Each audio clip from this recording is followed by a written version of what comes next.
Bien, alors nous commençons. Donc bienvenue sur ce short learning un peu décalé puisque nous avons eu des problèmes techniques la dernière fois. Cette fois-ci, j'espère que tout est bon pour tout le monde.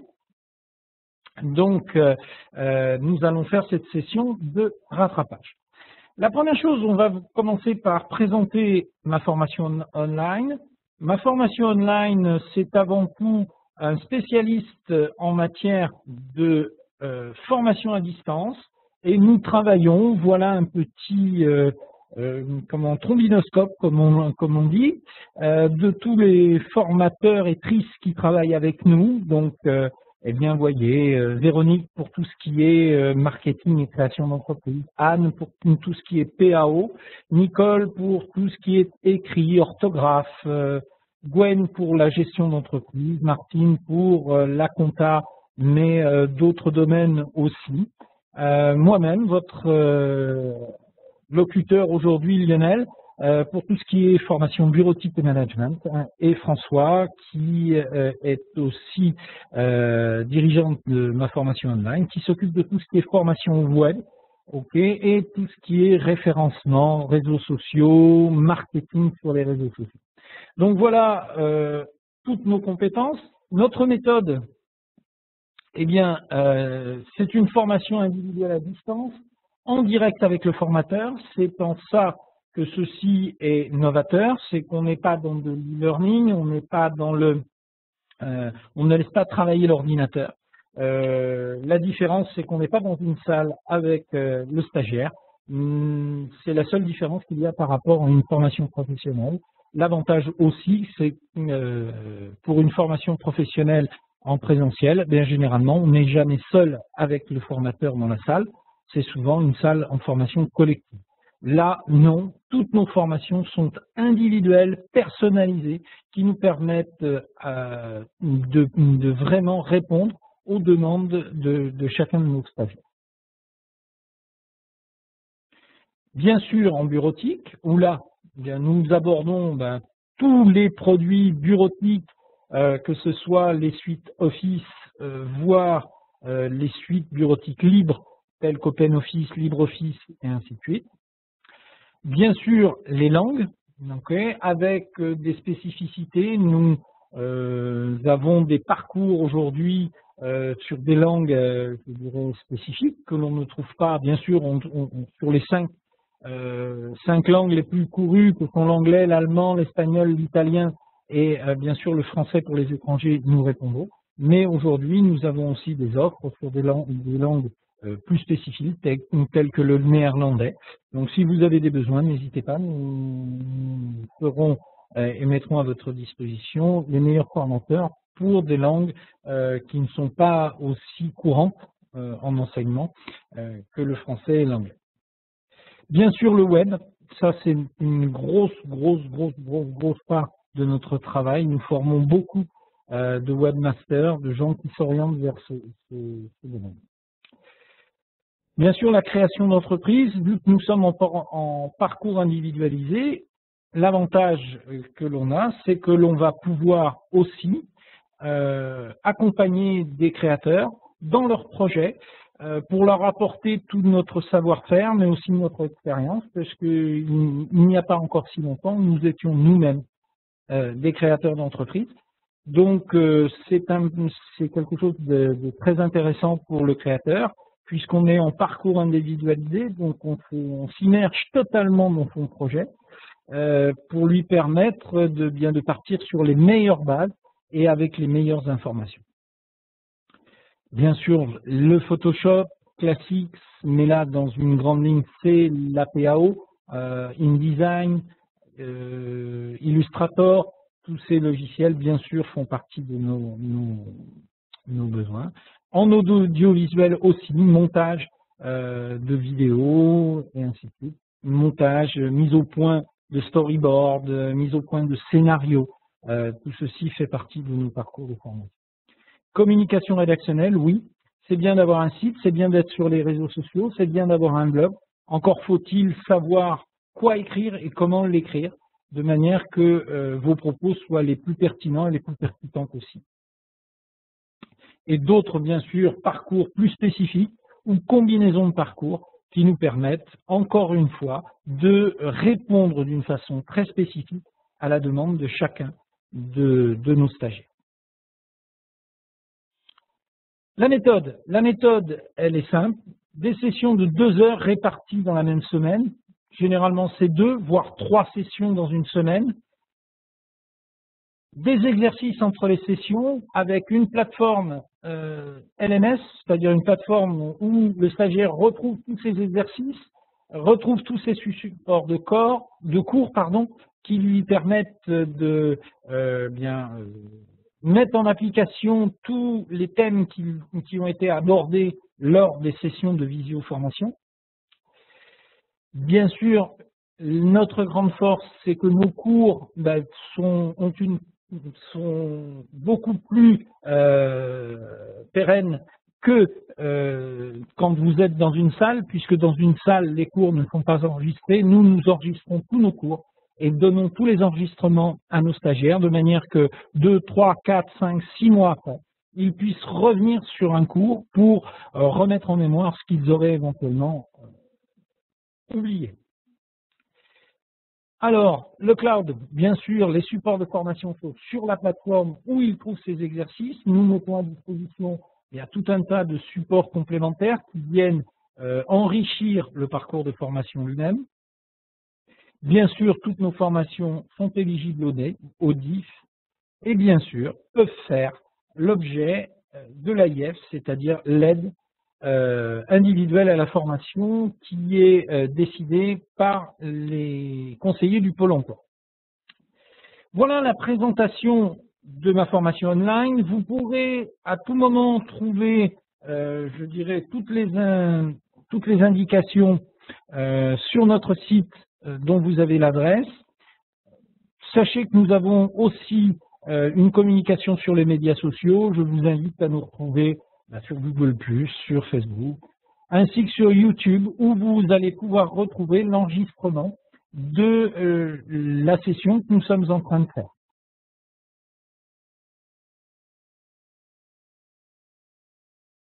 Nous allons maintenant passer à le sujet principal de notre session de formation, c'est-à-dire, OK, comment allons-nous animer des objets graphiques sous PowerPoint? PowerPoint est un outil qui permet de présenter du texte. Maintenant, ce n'est pas évident de pouvoir maîtriser complètement l'animation de texte. Alors, quand on veut présenter des graphiques, parce qu'il est mieux de présenter des chiffres en graphique plutôt qu'en chiffres, en tableau, eh bien là, la maîtrise de l'animation des objets constituant le graphique est vraiment la caractéristique principale d'une présentation réussie. Quand vous affichez un graphique d'un seul tenant, bon, on analyse le graphique. Quand on fait rentrer les éléments les uns derrière les autres et d'une façon précise, eh bien, tout ceci, bien sûr, prend vie, prend du relief, ce qui permet vraiment d'avoir une information qui passe. Alors, on va commencer, vous voyez, là, par le diaporama. J'ai mis du texte, je vous montrerai comment on l'a mis, d'accord? Ceci vous montrera qu'il y a une grande analogie dans le process d'animation. Mais surtout, on va commencer à parler des objets Smart Art. Qu'est-ce qu'un objet Smart Art? Eh bien, ce sont des objets graphiques, d'accord, qui apparaissent à l'écran ou disparaissent d'une façon simple, facile, mais qui détermine une idée, un process ou une analyse. Alors, je cherche mes mots aujourd'hui. Voilà aujourd'hui comment sont présentés les objets Smart Art, avec plusieurs façons de présenter, mais voilà, il faut présenter un seul élément. Ce que vous avez vu précédemment, eh bien c'était la même chose, qui présentait un process, okay. Donc vous avez plusieurs façons de l'exprimer, mais on a géré chaque élément individuellement les uns des autres pour pouvoir les faire apparaître à l'écran. Eh bien, vous allez voir tout à l'heure, quand on va passer sur l'interface PowerPoint, comment tout cela va se faire. Okay. Au départ, l'objet est comme celui-ci, figé d'un seul tenant. D'accord. Donc beaucoup de gens le font apparaître globalement, en totalité, mais ça n'a pas d'intérêt. Okay. Nous allons le détailler ensuite. Après, c'est comment présenter un graphique. Un graphique présentant les résultats d'une agence, eh bien, on va pouvoir jouer sur la façon dont les éléments graphiques vont apparaître à l'écran. La première chose, et voilà, l'agence Sud, le trimestre 1. Le trimestre 2 de l'agence Sud. 3 et 4. Puis après, l'agence Est, Ouest et Nord. La même chose pour toutes les agences. Ce graphique, nous avons géré toutes les apparitions. Là, nous les avons fait apparaître à volonté, c'est-à-dire que c'est moi-même qui déclenchais leur apparition, mais on peut très bien aussi gérer une séquence complètement automatisée.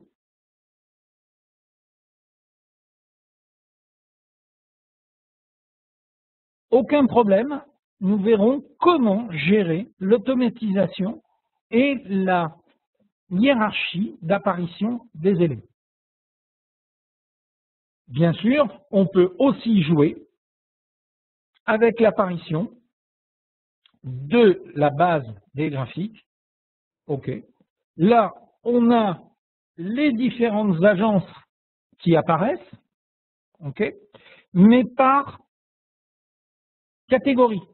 C'est-à-dire qu'on n'a pas fait apparaître, comme tout à l'heure, les barres, les résultats des agences, agence par agence. Là, on a fait apparaître les résultats, d'accord, trimestre par trimestre. Ce qui fait que nous pouvons constater des performances de chaque agence d'un trimestre sur l'autre. Puis ensuite, les comparer au trimestre suivant. Puis encore suivant, de manière de reconstituer la courbe de progression des résultats. Tout ceci se gère de la même façon et d'une façon très simple. C'est ce que nous allons voir maintenant. Maintenant, nous allons donc travailler dans l'interface de PowerPoint et nous allons aller sur la première diapositive que je vous ai présentée tout à l'heure. Le fameux texte. Je vais tout fermer de manière que vous soyez en situation comme si vous ouvriez votre application sur une diapositive. Vous sélectionnez l'élément que vous souhaitez faire apparaître. Ensuite, vous allez dans Animation et vous allez ouvrir le volet d'animation. À partir de là, PowerPoint va vous ouvrir un menu spécifique qui est l'outil d'animation. Vous allez aller choisir sur cet élément-là l'élément que vous souhaitez intégrer. Vous avez en vert toutes les apparitions. D'accord? On va prendre rebondir. OK? Comme vous le voyez, l'animation se fait par paragraphe et niveau de hiérarchie de texte. Dans le volet animation, vous voyez ici les choses apparaître. Quand vous ouvrez, vous avez les 6 numéros sont présents ici et sont rigoureusement les mêmes. Ce qui vous permet de bien identifier quelle animation correspond à quel objet. Ensuite, quand vous êtes en compacté, vous agissez sur l'ensemble des animations. Quand vous le déployez, vous allez pouvoir agir sur une animation indépendamment des autres. Je veux agir sur l'ensemble des animations. Donc, je vais ouvrir le menu Options d'effets. Une fenêtre s'ouvre et là, vous avez toutes les options complémentaires à cette animation sur lesquelles vous allez pouvoir jouer. Ici, animer le texte, tout simultanément. Non, je le veux par mot. Et au niveau, d'accord, du bloc texte, eh bien, je vais animer en commençant par le premier niveau de paragraphe. D'accord? Ensuite, je veux que cette animation ne soit pas au clic, mais soit après l'animation précédente. Je peux donner un délai d'activation et je peux donner une durée de cette animation. Quand je fais ceci, OK, eh bien vous vous rendez compte que là, on anime par mot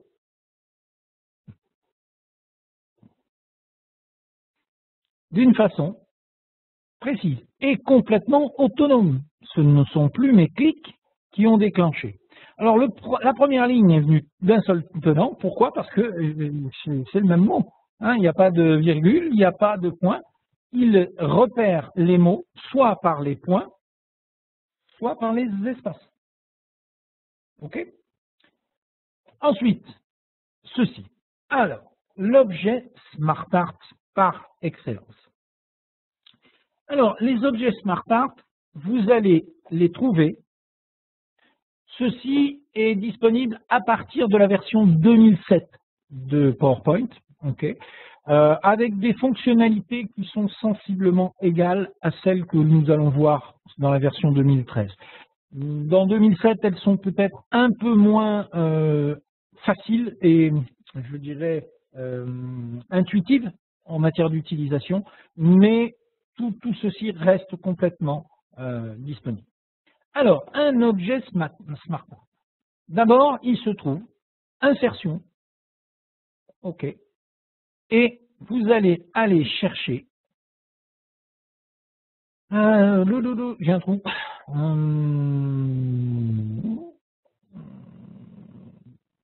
voilà, ils sont ici.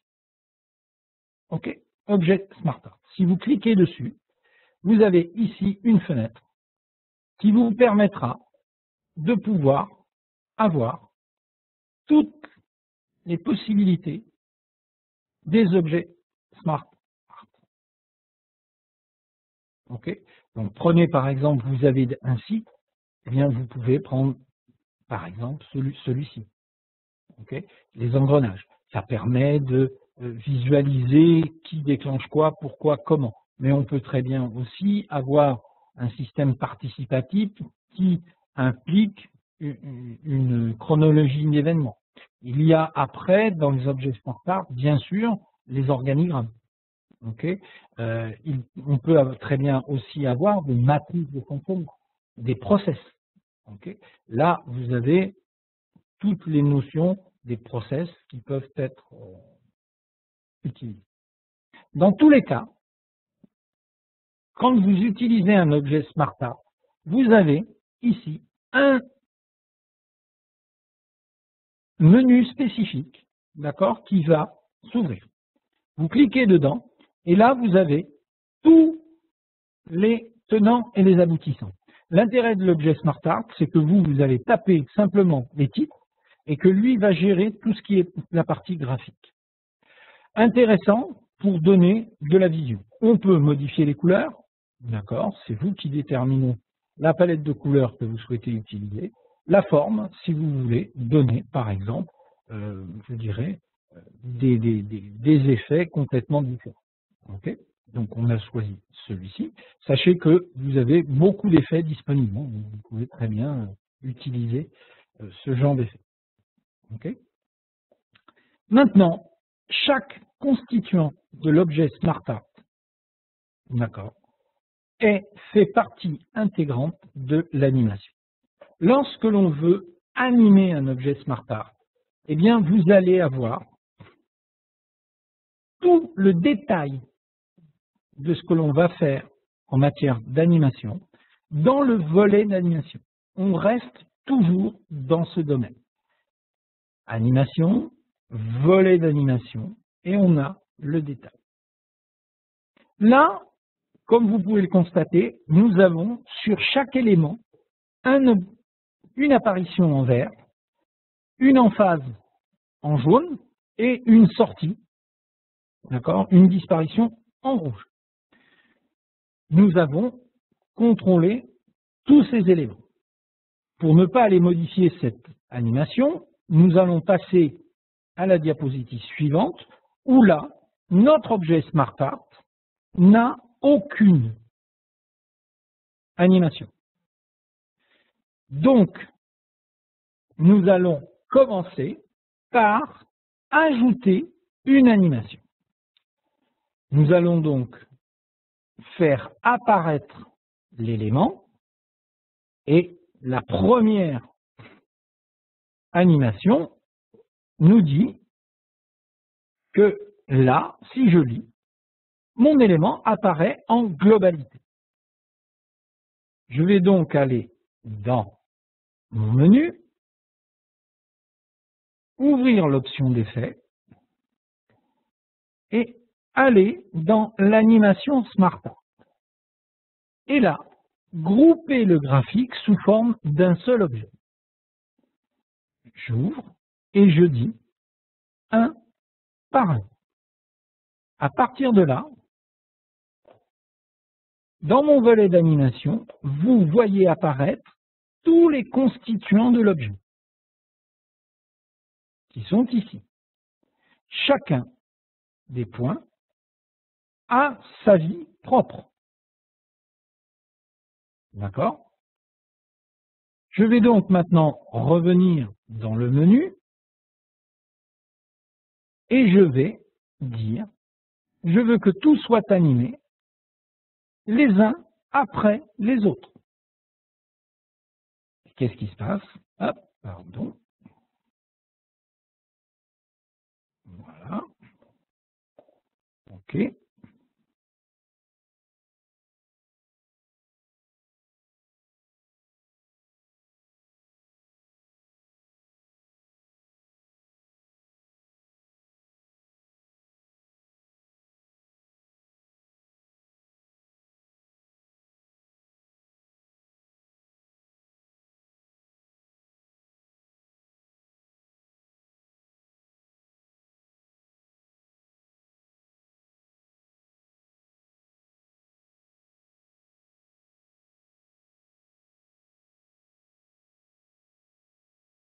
Pression à chaque fois qu'il n'y a pas. Je vais maintenant ajouter un autre effet à cet élément, ici. Je vais donc sélectionner l'objet SmartArt, ajouter un élément qui sera, par exemple, une sortie en rebondissement.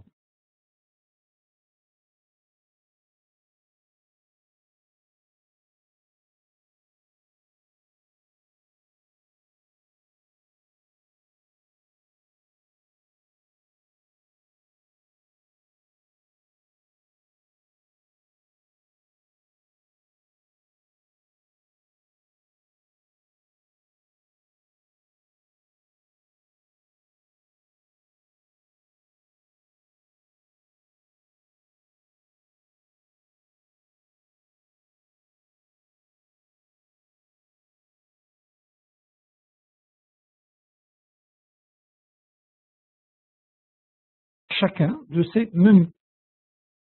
D'accord? Voilà. Okay, on peut après intervertir les menus.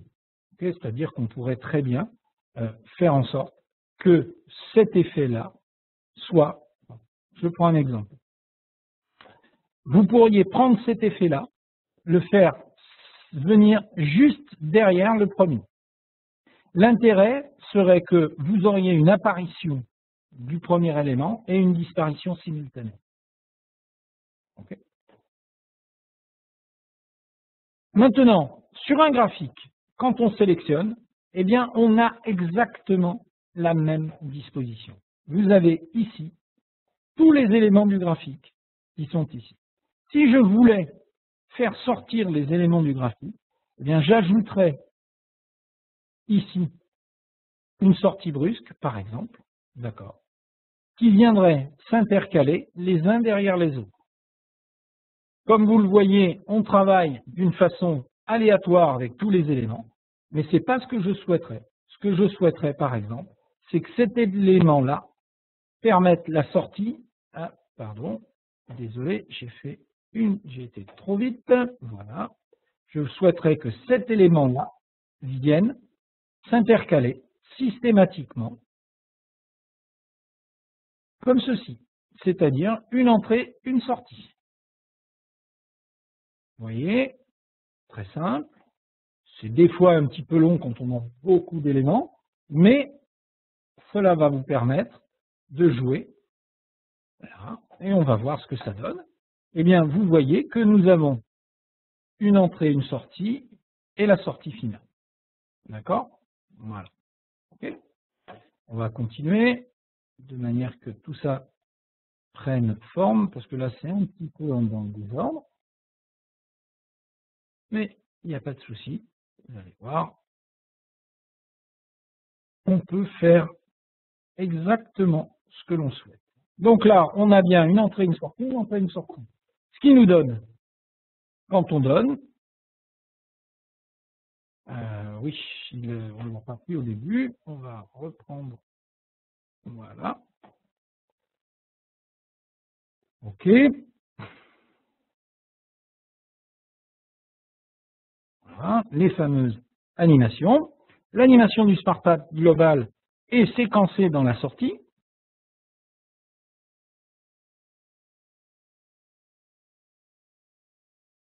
OK. Là, on anime le graphique, il apparaît en lui-même, on fait sortir les éléments et les apparaît. Il y a quelques petites choses qui ne sont pas. Alors, que se passe-t-il ici? Alors, sur le graphique, une petite chose que on est bien l'animation. Pourquoi y a-t-il des éléments qui ne sont pas compris dedans? Voilà. En même temps, option d'effet. Voilà. Il y a quelque chose par élément dans la série. Et on valide. Il y a des éléments qui sortent et qui rentrent d'une façon aléatoire. J'ai trop parlé et j'ai dû me planter dans la chronologie des éléments. Bien. Maintenant, le dernier point, eh bien, simplement pour vous montrer exactement ce qu'il en est d'une automatisation totale voilà. Quand vous dites sur ce point-là, je veux aller dans le minutage, et là je dis présentation après le précédent avec 1 seconde d'écart entre chaque sur une durée de 2 secondes. Et à ce moment-là, on se rend compte qu'il y a une chronologie, je vous garantis que je ne clique absolument pas, j'ai simplement géré le délai d'apparition et le délai de l'animation. Au même titre, ensuite, que ici, nous avions fait une animation par catégorie, okay, pour toutes les agences. On peut complètement modifier ce point et dire je ne veux plus une animation par catégorie, mais une animation par série, ce qui aura pour but de faire apparaître chaque courbe indépendamment les unes des autres. Voilà, notre session gratuite est maintenant terminée. J'espère que pour vous, elle vous a permis de progresser dans l'utilisation et la manipulation des objets graphiques, l'animation des objets graphiques sous PowerPoint. Je vous invite à nous suivre sur la chaîne YouTube et sachez que notre prochaine session aura lieu le 11 mars et que là, nous parlerons d'Excel avec un programme sur Excel. Merci à tous, au revoir.